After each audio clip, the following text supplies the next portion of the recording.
अस्सलामुअलैकुम। मोहम्मद की किचन में आप सबका वेलकम है। आज हमारे किचन में बन रहा है white chicken pulao, instant chicken pulao की रेसिपी। ये चिकन पुलाव 30 मिनट के अंदर रेडी हो जाता है और बहुत मज़े का बनता है और बहुत ही आसान रेसिपी है। चलें इंग्रेडिएंट की तरफ आते हैं। इसमें मैंने सबसे पहले 1 चम्मच धनिया और 1 चम्मच सौंफ को बारीक पीस के पाउडर बना लिया है। इसमें खड़ा गरम मसाला जाएगा, 2 तेज़पात जाएंगे, आधा चम्मच ज़ीरा जाएगा, 1 बादियान का फूल जाएगा, कुछ लौंग, कुछ काली मिर्च, 3 साबुत लाल मिर्च, 3 इलायची, 1 बड़ी इलायची। मैंने 1 प्याज इसमें कट की है, 1 चम्मच नमक डाला है, अदरक लहसुन 1 चम्मच डाला है, 7 से 8 कड़ी पत्ते लिए हैं। नमक आपने टेस्ट के हिसाब से कम या ज़्यादा कर सकते हैं। इसके अलावा इसमें 1 इंच का टुकड़ा दालचीनी का भी जाएगा। इसमें मैंने आधा किलो चावल लिए हैं और 750 ग्राम चिकन ली है। आप चिकन कम या ज़्यादा कर सकते हैं। अगर आपको इक्वल रेशो पसंद है तो आप इक्वल रेशो रख सकते हैं। Half KG chicken, half KG rice. इसमें टमाटर जाएंगे। टमाटर मैंने लंबे तरीके से स्लाइस करके काटे हैं। आप देखिए मैंने इस तरह काटे हैं, आपको भी टमाटर इसी तरीके से काटने। इसमें टमाटर हम भूनेंगे नहीं, इसमें लास्ट में डालेंगे।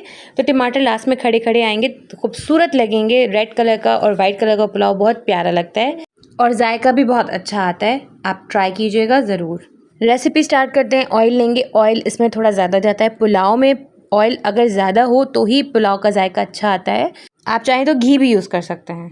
ऑयल आपका हल्का सा गर्म हो जाए तो आप सारे खड़े गरम मसाले डालिए और इसको अच्छे से भूनिए 1 मिनट तक, ताकि इसका सारा अरोमा तेल के अंदर आ जाए और ये अच्छे से फ्राई हो जाए। इनको जलाना नहीं है, बस 1 मिनट तक इसको फ्राई करना है ताकि अच्छे से फ्राई हो जाएं और इनकी खुशबू आना शुरू हो जाए। साथ ही हम इसमें कड़ी पत्ते डाल देंगे और कड़ी पत्ते को हल्का सा फ्राई करेंगे। कड़ी पत्ते फ्राई होने के बाद हम इसमें प्याज डालेंगे।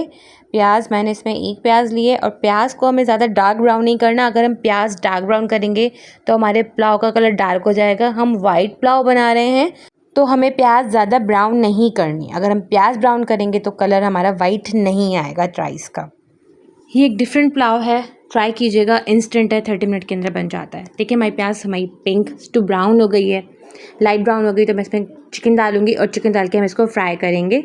इसका अच्छा सा कलर देंगे और अच्छे से फ्राई करेंगे ताकि चिकन की स्मेल सारी ख़त्म हो जाए। इसमें हमें चिकन को अच्छे से भूनना है ताकि इसका अच्छा सा कलर भी आ जाए और इसके सारे जूसेस चिकन के अंदर लॉक हो जाएं। इसके बाद हम चिकन को ढक के गलने के लिए रख देंगे 15 मिनट के लिए। इसके बाद हम टमाटर डालेंगे। टमाटर देखिएगा मैंने स्लाइस करके, मोटे स्लाइस करके डाले हैं। इसके बाद मैंने अब धनिया और सौंफ का पाउडर डाला है। साथ ही मैंने चावल भिगो के रख दिए थे 30 मिनट के लिए। मैं बासमती राइस यूज़ कर रही हूँ। आप चाहें तो दूसरे जो आपके घर में इस्तेमाल होते हैं यूज़ कर सकते हैं। मैं बासमती राइस यूज़ कर रही हूँ। अब मैं इसके अंदर राइस ऐड कर रही हूँ और उसमें इतना पानी डालूंगी कि चावल अच्छे तरीके से डिप हो जाएं। सबके चावल बनाने का रेशो का आइडिया अलग है। मेरी मम्मा ने सिखाया है वो इस तरह सिखाया है कि जब हम चावल डालें उसके ऊपर पानी हमारी उंगली का जो एक पोर्शन होता है, जो एक हिस्सा होता है, इतने बराबर पानी हो तो चावल बेस्ट बनते हैं। मैं इसी तरीके से बनाती हूँ। आपके घर में जिस तरह चावल बनते हैं आपको पानी का उसी हिसाब से रेशो होगा तो आप उस हिसाब से पानी डालिए। मेरी मम्मा ने मुझे इसी तरह सिखाया तो मैं इसी तरह चावल बनाती हूँ और मेरे चावल बहुत अच्छे बनते हैं। अब चावल को अच्छे से बॉयल दीजिए। जैसे चावल का पानी रिड्यूस हो जाए हम इसको दम लगा देंगे। 15 मिनट बाद हम इसका दम उठाएंगे। ये हमारा खिला खिला white instant chicken pulao ready है। ये बहुत मज़े का लगता है। अब चलती हूँ, मिलूँगी किसी नेक्स्ट रेसिपी में। इस दुआ के साथ अल्लाह ताला हम सबके दस्तरखान हमेशा आबाद रखे। आमीन सुम्मा आमीन। अपना बहुत ख्याल रखिएगा।